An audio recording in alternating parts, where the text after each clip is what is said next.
Hey guys, this is Rahul. Welcome to our economics quiz. In this video, we will discuss about highly expected questions for banking, railway, SSC, JPSC, PPSC, CTAT, JTAT, CDS, CAPF and many more exams. Let's see.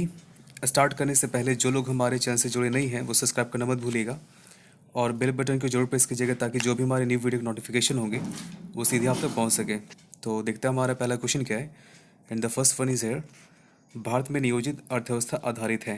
The planned economy in India is based on. And the right answer is mixed economic system. देखिए, जो हमारी अर्थव्यवस्था है वो मिश्रित अर्थव्यवस्था के रूप में जाना जाता है, जिसमें प्राइवेट सेक्टर भी काम कर रहे होते हैं और गवर्नमेंट सेक्टर भी काम कर रही होती है। तो जब दोनों सेक्टर आपस में मिलकर काम करते हैं तो वैसे कंडीशन को, सिस्टम को मिश्रित या मिक्स्ड इकोनॉमिक सिस्टम कहते हैं। तो हमारे देश में इस चीज़ को एडप्ट की गई है। तो हमारे देश का जो अर्थव्यवस्था है या पैन इकोनॉमिक सिस्टम है वो मिक्स्ड इकोनॉमी माना जाता है। तो इसका राइट आंसर C1 होता है। नेक्स्ट देखते हैं। भारत में आय का सबसे बड़ा स्रोत है। The largest source of inflow to India is. And the right answer is D1 octroi customs, चुंगी कर, जिसे सीमा शुल्क के नाम से भी जाना जाता है। नेक्स्ट है, भारत की उन्नति संतोषजनक रही है। India's growth has been satisfactory. And the right answer is C1 कुल राष्ट्रीय उत्पाद में बढ़ोतरी के संबंध में, in relation to increase in total national product. Next question है, भारत विभाजन के कारण भारत का कौन सा उद्योग सबसे बुरी तरह प्रभावित हुआ। Which Indian industry was most affected due to partition of India? And the right answer is D1 jute and cotton industries.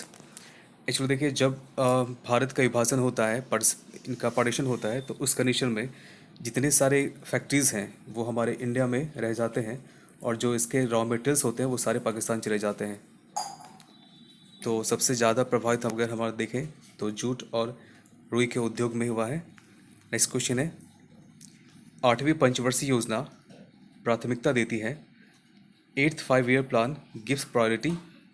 And the right answer is B1 रोजगार बढ़ाने पर, ऑन इंक्रीजिंग एम्प्लॉयमेंट। देखिए, आप हमारे प्रीवियस वीडियो में देख सकते हैं जहाँ पर हमने 5-year प्लानिंग को लेकर के 2 वीडियो बना रखी है। तो आप वहाँ पे देख सकते हैं, इसके बारे में सारी डिटेल आपको मिल जाएगी। जितने सारे 5-year प्लान बेस्ड क्वेश्चन होंगे वो सारे आप उसको डील कर सकते हो। नेक्स्ट क्वेश्चन है, भारत में किस उद्योग में सर्वाधिक लोग कार्यरत हैं। Which industry employs the most people in India. And the right answer is C1 लोहा तथा इस्पात उद्योग में, in iron and steel industry. Next question है, भारत में प्रथम उर्वरक संयंत्र कहाँ लगा था। Where was the first fertilizers plant in India. And the right answer is A1 Sindri. ध्यान दीजिएगा, जो ये प्लेस है वो धनबाद में पाया जाता है, जो झारखंड में है, झारखंड स्टेट में। तो ये हमारा पहला उर्वरक संयंत्र है जो भारत के लिए प्रथम माना जाता है। नेक्स्ट है, भारतीय अर्थव्यवस्था में संयुक्त क्षेत्र का क्या अभिप्राय है। What is the meaning of joint sector in India economy. And the right answer is D1 both the government and private sector have joint ownership in any enterprises. किसी भी उद्यम में सरकारी एवं निजी दोनों क्षेत्र दोनों का ही सम्मिलित स्वामित्व है। नेक्स्ट क्वेश्चन देखते हैं, भारत में राष्ट्रीय आय का आकलन कौन करता है। Who estimates national income in India. And the right answer is C1 central statistical organisation, CSO, केंद्रीय सांख्यिकी संगठन। नेक्स्ट क्वेश्चन है, भारत में राज्य सरकारों के लिए आय का सबसे महत्वपूर्ण स्रोत है। And the right answer is D1 for the question, in India is the most important source of income for a state government in India. And this tax is sale tax. Next one is, पंचवर्षीय योजनाओं के मसौदे को अंतिम रूप से कौन स्वीकृति प्रदान करता है। Who approves the final draft of the 5-year plans? And the right answer is NDC, जिसे हिंदी में राष्ट्रीय विकास परिषद कहते हैं। एक्चुअली देखिए, इनका जो फंक्शन है उससे पहले जान लीजिए, जो प्लानिंग कमीशन थे, प्लानिंग कमीशन एक प्रकार से एक एडवाइजरी रोल के रूप में प्ले करते हैं, ये काम कर रहे थे। इसमें परामर्श दिया जाता था कि किस स्टेट को, पर्टिकुलर स्टेट को या किस एरिया को कितने पैसे देने चाहिए, या उसके अकॉर्डिंग उनका एक टारगेट बजट के रूप में बनाया जाता था। और फाइनली वो ड्राफ्ट एनडीसी को दिया जाता था, यानी नेशनल डेवलपमेंट काउंसिल को दिया जाता था। अगर उस ड्राफ्ट से एनडीसी अगर सेटिस्फाई होते हैं तो वो चीज़ पास माना जाता था, अदरवाइज़ वो फेल माना जाता था। तो कहा जाता है कि फाइनली प्लानिंग कमीशन के जितने सारे प्लानिंग थे वो सारे पास करने के लिए फाइनल और अल्टीमेट बॉडी एनडीसी ही थी। तो इस प्रकार से हमारा राइट आंसर क्या हो जाता है? C1।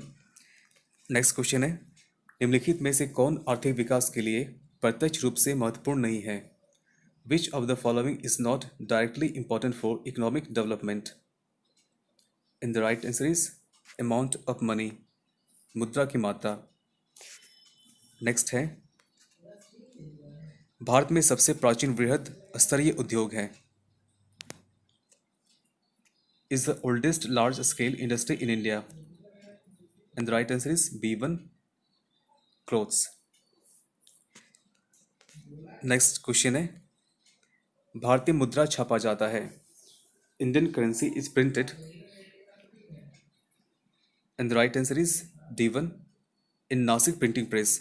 नासिक प्रिंटिंग प्रेस में इसे छापे जाते हैं। ध्यान दीजिएगा, आरबीआई मुद्रा छापने वाली संस्था मानी जाती है, लेकिन आपको ऑप्शन के अकॉर्डिंग इसको आंसर देने हैं। तो आरबीआई के अंडर ही ये जो एक्सटेंशन है नासिक प्रिंटिंग प्रेस, ये कार्य करती है। तो एक्चुअली अगर देखा जाए तो ये प्रिंटिंग प्रेस ही है जो नोट को छापती है, लेकिन आरबीआई के अंदर रह के काम करती है। तो इसका जो राइट आंसर है अकॉर्डिंग टू ऑप्शन, वो हमारा D1 हो जाता है। नेक्स्ट क्वेश्चन देखते हैं, भारत में नोट निर्गमन प्रणाली आधारित है, note issues system is based in India. C1, and right answer is minimum fund system, या इसे एक और नाम से भी जाना जाता है जिसे कहते हैं मिनिमम रिजर्व सिस्टम, न्यूनतम कोष प्रणाली। नेक्स्ट क्वेश्चन है, भारत के बैंकिंग प्रणाली में उच्चतम अंक कौन सा है? Which is the highest score in India's banking system? And the right answer is B1, reserve bank of India.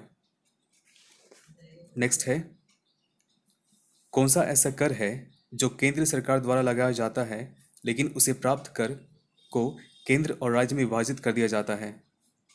Which is the tax which is levied by the central government but the tax receipt is divided between the centre and state?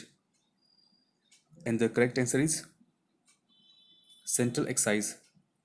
देखिए, कुछ कर ऐसे होते हैं जो central implement करती है और वो कलेक्ट भी सेंट्रल ही करती है। कुछ कर ऐसे होते हैं जो सेंट्रल इम्प्लीमेंट करती है और स्टेट कलेक्ट करके सीधे सेंट्रल गवर्नमेंट को देती है। और थर्ड टाइप के टैक्स ऐसे होते हैं जो इम्प्लीमेंट तो सेंट्रल गवर्नमेंट करती है, कलेक्ट स्टेट गवर्नमेंट करती है, और उस टैक्स का बंटवारा, डिस्ट्रीब्यूशन दोनों के बीच कर दिया जाता है। तो वैसे कुछ टैक्स का नाम है, जैसे सेंट्रल एक्साइज होते हैं, फिर सेल्स टैक्स होते हैं। तो ये ऐसे टैक्स है जिसका इम्प्लीमेंट तो सेंट्रल गवर्नमेंट करती है, बट इसका जो डिस्ट्रीब्यूशन होता है वो स्टेट और सेंट्रल गवर्नमेंट के बीच कर दिया जाता है। तो इसका राइट आंसर हमारा A1 होता है।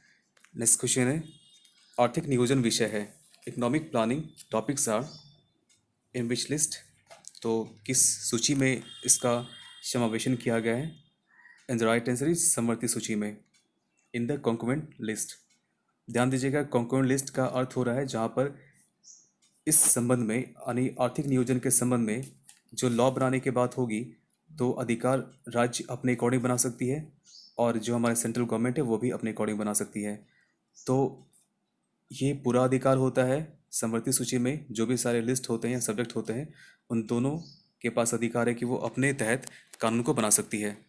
तो आर्थिक नियोजन विषय जो माना जाता है वो है C1। नेक्स्ट क्वेश्चन है, दूसरी पंचवर्षीय योजना की रूपरेखा किसने तैयार किया था? Who had prepare the outline of the second 5 year plan? And the right answer is PC Mahalanobis. Last question is here, योजना आयोग की स्थापना कब हुई थी? When was the planning commission established? And the right answer is B1 15 marks 90-50।